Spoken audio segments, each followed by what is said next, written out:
Greetings everyone, my name is KS Deepak and I welcome you all in the Shield IS episode of the Hindu News Analysis.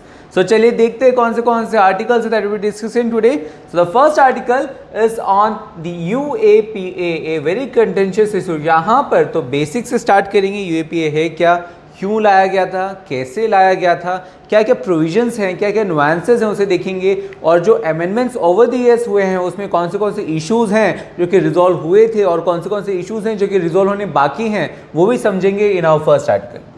Then the second one is regarding the electoral bonds. So यहाँ पर समझेंगे कि electoral bonds हैं क्या, क्यों लाया गया था, लाने की वजह से क्या क्या इश्यूज़ हो रहे हैं, कौन से इश्यूज़ हैं जो कि हम लोग रिफॉर्म कर चुके हैं, कौन से इश्यूज़ हैं जो कि करना बाकी हैं. So all this dynamic issues will be covering in our second article.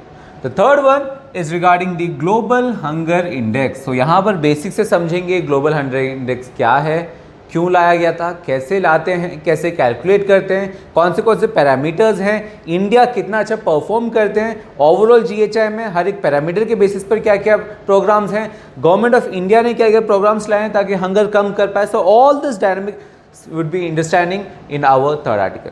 The fourth one is on the recommendations by IMF. So ये जो कमेंट्स आए हैं, ये जो रिकमेंडेशंस आए हैं, उस पर देखेंगे कि IMF का क्या रोल है, IMF क्या प्ले करता है, कैसे फॉर्म हुआ था, उसके जो बेसिक्स है वो समझने की कोशिश करेंगे, इंपॉर्टेंस समझने की कोशिश करेंगे in the relevant world politics as well as IMF और वर्ल्ड बैंक, जो कि काफ़ी स्टूडेंट्स कंफ्यूज होते हैं IMF और वर्ल्ड बैंक के बीच में. सो देखेंगे कि IMF और वर्ल्ड बैंक का मैंडेट कैसे डिफर करता है, कैसे डाइवर्जिंग व्यूज़ रखते हैं, एट द सेम टाइम कौन से इश्यूज़ में, कौन से टेक्निकलिटीज़ में वो कोलैबोरेट करते हैं, वो भी देखेंगे in our fourth article. The fifth one is on the repo rate and the monetary policy committee. So यहाँ पर monetary policy committee और repo rate में जाने से पहले बेसिक से समझेंगे monetary policy क्या है, fiscal policy से कैसे अलग है, then कौन से monetary policy tools हैं, in which one of them is repo rate. Then देखेंगे monetary policy committee क्या है in our fifth article. Then the sixth one is on the OPEC plus. So यहाँ पर OPEC plus समझने से पहले देखेंगे OPEC क्या है, OPEC का क्या सिग्निफिकेंस है, ग्लोबल स्ट्रैटेजीज में क्या वो रोल प्ले करता है, इंडिया के साथ कैसे रिलेशंस रखते हैं. देन समझेंगे OPEC plus क्या है, क्या इंपॉर्टेंस है, क्या रिलेवेंस है. All those issues would be in our sixth article. And as usual the seventh one is on the quiz of the day. So let's start with the first one, that is on the UAPA. अब जैसे मैंने starting में कहा, UAPA has been consistently in the news क्योंकि काफ़ी contentious issue है, और इसीलिए we have also covered it in basics in our 23 सितंबर वीडियो, जो कि यूपीएससी के लिए काफ़ी इंपॉर्टेंट है. वो चीज़ें, वो पर्सपेक्टिव्स वी हैव डिस्कस कि UAPA क्या है, प्रिवेंटिव डिटेंशन क्या है, UAPA कैसे प्रिवेंटिव डिटेंशन को सपोर्ट करता है, UAPA में जो अनलॉफुल एक्टिविटीज़ हैं, अनलॉफुल एक्टिविटीज़ का मतलब क्या है, UAPA जो एक ऑर्गेनाइजेशन या पर्सन को टेररिस्ट घोषित करते हैं तो उसमें कौन से क्राइटेरियाज है जिसके बेसिस पर करते हैं, एज वेल एज UAPA में जो अमेंडमेंट्स लाए गए थे उन अमेंडमेंट्स में कैसे इशू है, क्या टेररिस्ट का डेफिनेशन कैसे वैरी करता है यूनाइटेड नेशंस का और हमारे डेफिनेशन में, एज वेल एज कैसे जो डिनाइल ऑफ बेल है और स्टेट ओवररीच जो है प्रॉब्लम्स क्रिएट करते हैं. All this dynamics, a critical evaluation we have done in our 23rd September video. So please refer to the video so that you have a very good clarity of this topic.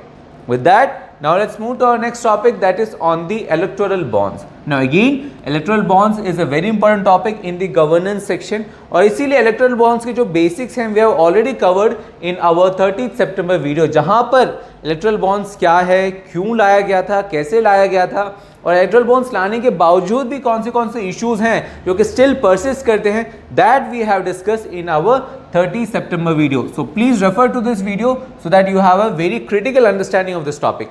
With that, now let's move to our next topic, that is on the global hunger index. Now again यहाँ पर basic से start करते हैं कि global hunger index क्या है. सो global hunger index एक index है जो कि ग्लोबल हंगर रिपोर्ट से निकल के आता है, and this global hunger report, वो रिपोर्ट कौन प्रिपेयर करते हैं, दो ऑर्गेनाइजेशंस हैं. These two organisations are the concern world wide and wealth hunger life. अब ये कंसर्न वर्ल्ड लाइफ और वेल्थ हंगर लाइफ मिलकर इस रिपोर्ट को एनुअली पब्लिश करते हैं, हर साल पब्लिश करते हैं, और उस रिपोर्ट में एक इंडेक्स है known as the global hunger index, और ये हर साल कहीं ना कहीं अक्टूबर के महीने में रिलीज किया जाता है. इट स्टार्टेड फ्रॉम 2006, और इसमें वो हंगर का जो है, हंगर को मेजर करने की कोशिश करते हैं एज वेल एज ट्रैक करने की कोशिश करते हैं, उसे एसेस करने की कोशिश करते हैं. That is the aim of this report. और इस एम को फुलफिल करने के लिए they have various parameters, particularly 4 parameters हैं। कौन से? The first parameter is the under nourishment, that means यहाँ पर वो शेयर ऑफ पॉपुलेशन देखते हैं जिसके पास इनसफिशिएंट कैलोरिक इंटेक है, जो मिनिमम रिक्वायरमेंट है उससे बिलो किसके हैं वो देखते हैं, उसके शेयर ऑफ पॉपुलेशन को वो ढूंढते हैं। Then the second parameter is the child stunting. Stunting का मतलब जो पर्टिकुलर हाइट के साथ, जो एज के साथ जो हाइट है, एवरेज हाइट है पर्सनैलिटीज़ का, काफ़ी पर्सनस में पर्टिकुलर एज के साथ जो हाइट है उतना एवरेज हाइट होता नहीं है, उससे कम हाइट होते हैं, और इस सिनेरियो को कहते हैं हम लोग स्टनिंग। और जिन चिल्ड्रंस में particular in the age group of 0 to 5, 5 साल से कम वाले जो चिल्ड्रंस हैं जो कि स्टनिंग से गुजर रहे हैं, उसके नंबर, उसके शेयर्स को हम लोग पता करते हैं, that is another parameter here. The third parameter is a child wasting. तो जैसे हम लोग ने देखा स्टनिंग में जो एक्चुअल एज के अकॉर्डिंगली, रिस्पेक्टिव एज के अकॉर्डिंगली जो हाइट है वो कंप्लीट नहीं कर पाते, उससे कम होता है, एवरेज हाइट से कम होते हैं बच्चों के। सिमिलरली वेस्टिंग का मतलब पर्टिकुलर हाइट के साथ जो वेट होना चाहिए उतना वेट वो अचीव नहीं कर पाते, उससे कम वेट होते हैं, और इस केस को कहते हैं हम लोग वेस्टिंग। तो जितने बच्चे हैं particularly in the age group of 0 to 5, 0 से 5 साल तक के जो बच्चे हैं उनमें कितने बच्चे हैं जो कि वेस्टिंग से गुजर रहे हैं, उसके शेयर भी हम लोग ढूंढते हैं, that is the third parameter. The fourth parameter is a child mortality. Child mortality में क्या करते हैं, 5 साल के जो एज ग्रुप है 0 to 5 ईयर्स, तो देखते हैं कि जितने बच्चे हैं जो कि 5 साल के अंदर मरे हैं, who have died with in their 5 years of the birth, उस नंबर्स को हम लोग कैलकुलेट करते हैं, और इन चारों पैरामीटर्स के अकॉर्डिंगली हम लोग GHI को कैलकुलेट करते हैं। अब देखते हैं कि कैसे ये चारों पैरामीटर्स को यूज करके हम लोग हंगर को कॉम्प्रिहेंसिव वे में या मल्टी डायमेंशनल वे में कैप्चर करते हैं। कैसे कैप्चर करते हैं? तो जैसे मैंने कहा the first parameter is undernourishment. So यहाँ पर क्या कर रहे हैं हम लोग, यहाँ पर जो इनएडिक्वेट जो फूड एक्सेस है उसे हम लोग पता करने की कोशिश कर रहे हैं कि कितने लोगों के पास फूड एक्सेस है कि नहीं, क्योंकि जिनके पास फूड एक्सेस नहीं है वो जो बेसिक कैलोरिफिक इंटेक चाहिए उनको बॉडी को, वो फुलफिल नहीं कर पाते। सो that is the first parameter, उसका सिग्निफिकेंस इट इज दैट। और इसके वजह से हम लोग यहाँ पर एंटायर पॉपुलेशन को देखते हैं। जैसे मैंने कहा कि जो बाकी पैरामीटर्स हैं वहाँ पर चिल्ड्रन रिलेटेड है, that is the as group of 0 to 5 years, 5 साल तक के बच्चों के ऊपर हम लोग देखते हैं बाकी पैरामीटर्स। बट अंडर न्यूरिशमेंट में हम लोग एंटायर पॉपुलेशन को देखते हैं, सिर्फ चिल्ड्रंस ही नहीं एडल्ट्स को भी देखते हैं। एंड ये जो अंडर न्यूरिशमेंट है it is closely related to our sustainable development goals 2, goal number 2 that was 0 hunger. Then देखते हैं second parameter that is child stunting. Child stunting मतलब पर्टिकुलर एज के अकॉर्डिंगली आप हाइट जो है अचीव नहीं कर पाते हैं, और वेस्टिंग मतलब हाइट के अकॉर्डिंगली वेट जो होता है उससे कम होता है। सो इन दोनों को अगर हम लोग कंबाइन करें तो हम लोग कैलोरिफिक वैल्यू के अलावा, ओके अगर कोई पर्सन है जो कि कैलोरिफिक वैल्यू फुलफिल करते हैं, पर ये ज़रूरी नहीं है कि उनके पास न्यूट्रिशियस फूड हो, न्यूट्रिशियस एक्सेस हो, तो यहाँ पर हम लोग जो न्यूट्रिशन है, जो डाइट क्वालिटी है और यूटिलाइजेशन है वो देखते हैं। इसके साथ साथ हम लोग ये भी देखते हैं कि एक पर्टिकुलर फैमिली में जो अनइक्वल डिस्ट्रीब्यूशन है कि नहीं, पेरेंट्स के पास ये इशू है या चिल्ड्रंस के पास नहीं है, तो ये जो अनइक्वल डिस्ट्रीब्यूशन है, चिल्ड्रंस में बॉयज़ के पास इशू है या गर्ल्स के पास इशू है, this unequal distribution we can find using these 2 parameters. इसके बाद और fourth parameter was child mortality. तो जहां पर बाकी 3 पैरामीटर्स जो हैं वो आपके ग्रोथ को, फिजिकल ग्रोथ या मेंटल ग्रोथ को कम करते हैं, यहां पर चाइल्ड मोर्टेलिटी में you are deprived of your life, that means it is the more serious consequence of hunger. So यहाँ पर इन चारों पैरामीटर्स के अकॉर्डिंगली हम लोग अगर इन चारों पैरामीटर्स को देखें, सो हम लोग को एक कॉम्प्रिहेंसिव आइडिया, एक होलिस्टिक अप्रोच मिल सकता है, एक multi dimensional nature of the hunger हम लोग कैलकुलेट कर सकते हैं। अब देखते हैं कि कैसे कितना वेटेज रखते हैं हर एक पैरामीटर। सो उसके लिए वेटेज के लिए क्या करते हैं, इन चारों पैरामीटर्स को हम लोग 3 ग्रुप्स में डिवाइड करते हैं। The first group consisting of under nourishment, second group consisting of 2 parameters, that is child stunning and child wasting, and the third group consisting of child mortality। और इन तीनों ग्रुप्स को sum up करके हम लोग GHI score करते हैं। तो अगर वेटेज की बात करें तो under nourishment is having 1/3 weightage, child stunning 1/6, child wasting 1/6 and child mortality 1/3। और इन चारों पैरामीटर्स को सम अप करके या इन तीनों ग्रुप्स को सम अप करके हम लोग GHI स्कोर निकालते हैं। और GHI स्कोर जो है 100 पॉइंट्स के स्केल में होता है, it is an 100 point scale. और जिस कंट्री के पास जो स्कोर है वो 0 हो वो सबसे अच्छा परफॉर्म करते हैं, वहाँ पर हंगर क्लोज टू नील है। 100 हो so it is very serious. So यहाँ पर जो कैटेगरीज हैं, अगेन कैटेगरीज डिवाइडेड है, जैसे पोल्यूशन में हम लोग देखते हैं वैसे ही सिमिलरली यहाँ पर भी कैटेगरीज डिवाइडेड है। अगर कोई कंट्री का वैल्यू जो है 9.9 से कम है, that means it is in the low category, काफ़ी सेफ है। देन अगर 10 से 19.9 के बीच में है, इट्स मॉडरेट। अगर 20 से 34.9 के बीच में है इट इज सीरियस, देन अगर 35.0 से लेकर 49.9 तक है इट इज अलार्मिंग, और जिन कंट्रीज का जो वैल्यू है that is more than 50%, that is more than 50, that is extremely alarming. So हम लोग 5 कैटेगरीज में हम लोग डिवाइड कर सकते हैं based on the value of the GHI। अब देखते हैं कि कैसे है GHI का ट्रेंड फॉर इंडिया, इंडिया कैसे परफॉर्म किया over the years. So currently 2022 की माने जो रिसेंट रिपोर्ट है उसके अकॉर्डिंगली इंडिया का जो वैल्यू है दैट इज 29.1, दैट मीन्स ये जो है ये सीरियस कैटेगरी में आते हैं। अगर हम लोग ओवर द ईयर्स देखें तो GHI का जो स्कोर है वहाँ पर हम लोग बेटर परफॉर्म करते आ रहे हैं, हम लोग कम होते जा रहा है GHI का स्कोर, दैट मीन्स हंगर जो है, ग्लोबल हंगर जो है वो कम होते जा रहा है अगर इंडिया के पर्सपेक्टिव से देखें।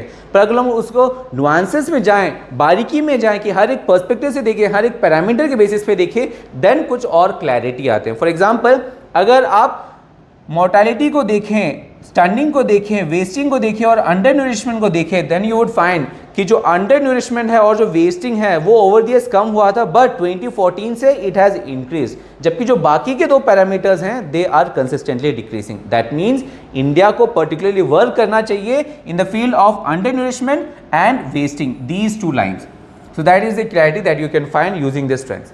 अब बात करते हैं कि कैसे कैसे प्रोग्रेस किया है India in the work of hunger with respect to the global hunger index. GHI के अकॉर्डिंगली हम लोग ने कैसे परफॉर्म किया है। सो अगर हम लोग 2000 से कंपेयर करें so India has work very good, जो है काफ़ी सारा सब्सटैंशियल प्रोग्रेस हम लोग देख पाते हैं, क्योंकि 2000 में जो GHI का स्कोर था दैट वाज अराउंड 38.8, जबकि 2022 के accordingly as you know its value is 29.1। That means पहले अलार्मिंग कैटेगरी में था, वहाँ से हम लोग गिर के now it's in the serious category. So यहाँ पर एक इम्प्रूवमेंट देखा जा सकता है। सेकेंड थिंग हियर इसकी इंडिया का जो प्रोपोर्शन है with respect to undernourishment population वो भी मीडियम लेवल तक आ गया है, अगर हम लोग कंट्री स्पेसिफिक, पैरामीटर स्पेसिफिक हम लोग कंपेयर करें तो। इसके साथ साथ जो अंडर 5 चाइल्ड मोर्टेलिटी है वो भी काफ़ी कम हो गया है।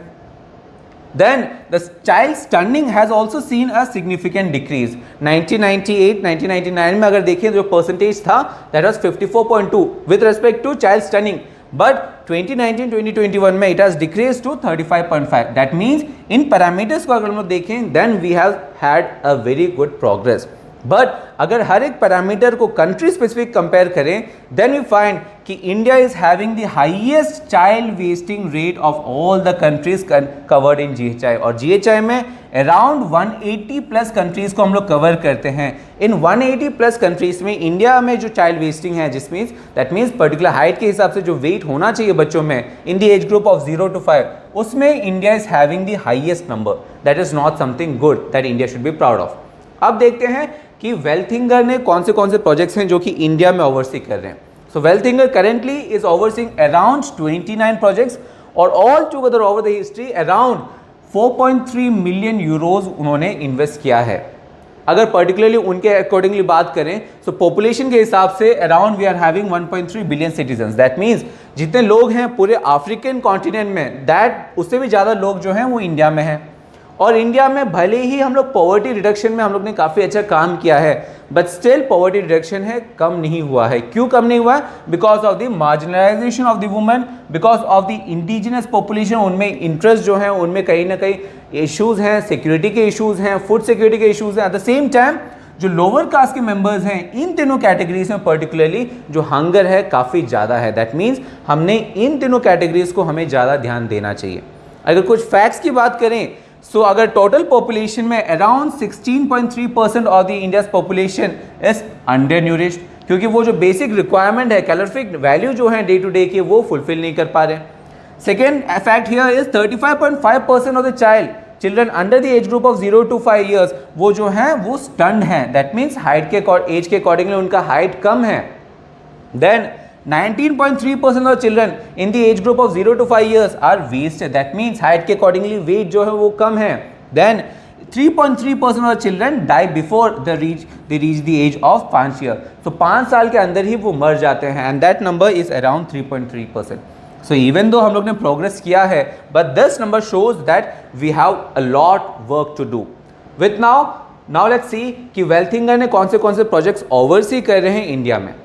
सो उससे पहले द ऑब्वियस क्वेश्चन ये है, क्यों वेल्थिंगर काफ़ी सारे प्रोजेक्ट्स इंडिया में ओवरसी करते हैं, क्यों उनका ध्यान इंडिया में है, क्यों काफ़ी सारे इंटरनेशनल एजेंसीज का ध्यान इंडिया में है कि वो हंगर कम करे, पॉवर्टी कम करे। To understand that you need to understand कि अगर एशिया स्पेसिफिक अगर हम लोग देखें, एशिया स्पेसिफिक, रीजन स्पेसिफिक अगर देखें, South Asia, Central Asia, Eastern Asia, इस स्पेसिफिकली अगर देखें, रीजन स्पेसिफिक देखें, देन सदर्न एशिया जहां पर इंडिया आता है, it is having the highest number of under nourishment with respect to the population के हिसाब से सदर्न एशिया में highest number of under nourishment है। सिर्फ और सिर्फ अंडर न्यूरिशमेंट नहीं, पर अगर आप स्टैंडिंग को भी देखो in the age group of 0 to 5 and wasting देखो in the age group of 0 to 5, then stunting और वेस्टिंग दोनों में भी our southern Asia is highest in number.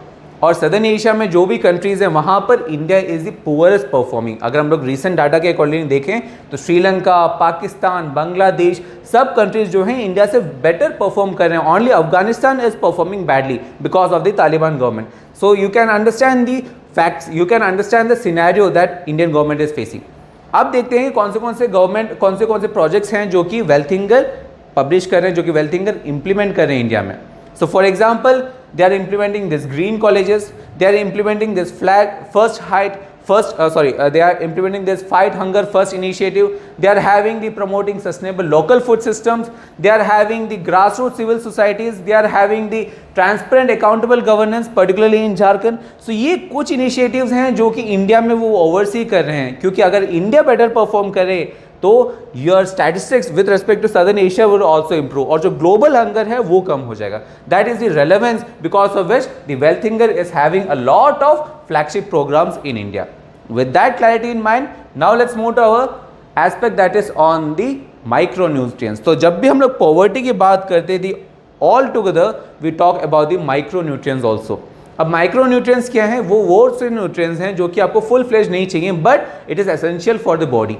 कुछ माइक्रो न्यूट्रिएंट्स अगर स्पेसिफिकली बात करें, for example vitamin A, zinc and iron, ये तीनों वैसे माइक्रो न्यूट्रिएंट्स हैं जो कि डेवलपिंग कंट्रीज में सबसे ज़्यादा डेफिशिएंट होते हैं और इसके कारण काफ़ी सारे डिसीजेज होते हैं। इसको समझने के लिए you should understand the cycle.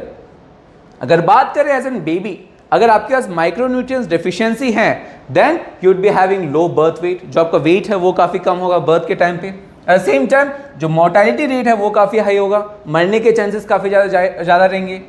आपकी जो डेवलपमेंट है, मेंटल डेवलपमेंट, वो भी इम्पेयर्ड होगा।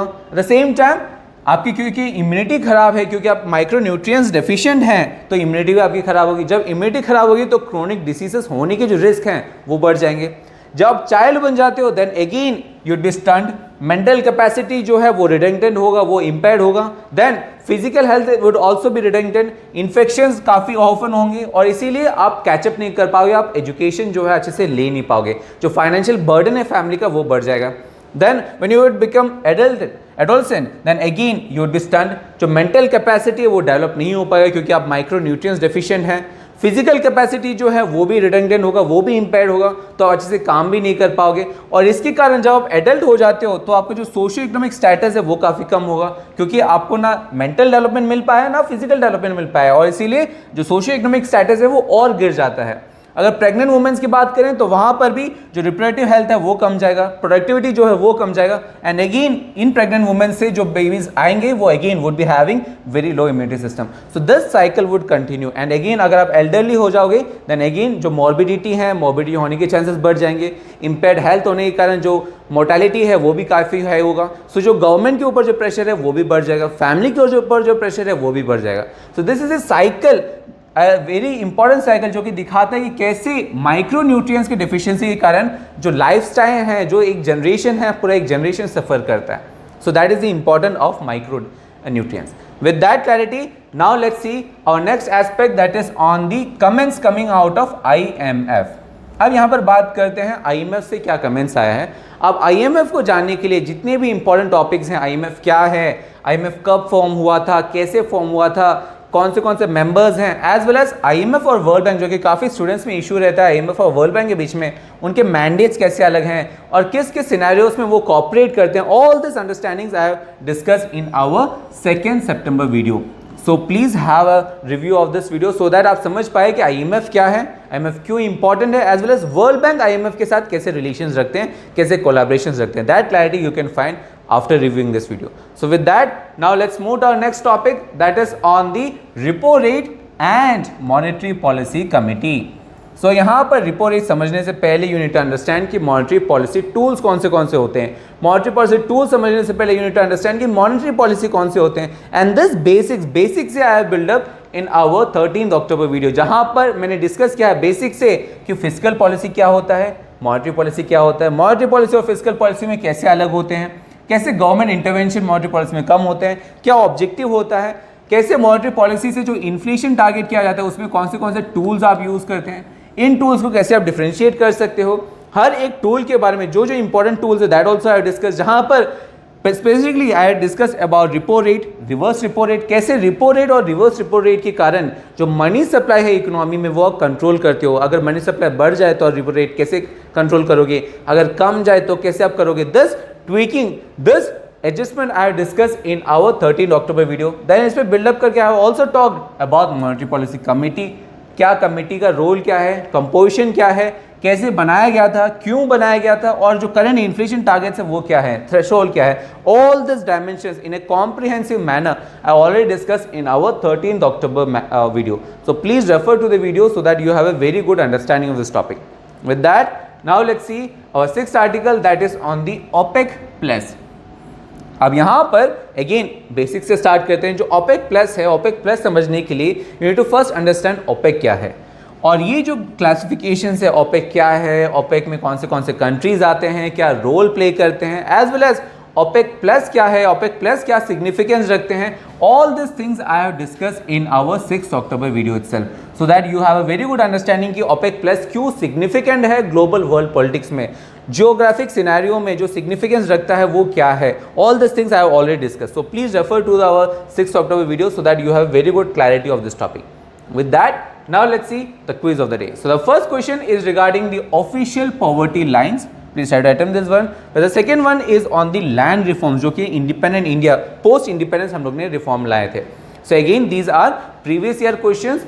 So please try to attempt them. और इन questions के जो answers हैं along with the explanations would be provided to you in the form of PDF, जिसका जो link है वो आपको वीडियो के डिस्क्रिप्शन में मिल जाएगा. As well as जो PPT है जिसके ऊपर हम लोग ने एनालिसिस किया, that also in the form of PDF you would get a link in video description as well as in our Telegram group. So if you haven't joined our Telegram group till now, please do join. Don't waste. It would be very much beneficial for you guys. With that, I hope today's analysis was beneficial for you guys. We'll be working hard for you guys. At the same time, work hard, study hard, but most importantly, stay safe. We'll be doing the same for you guys. See you on Monday.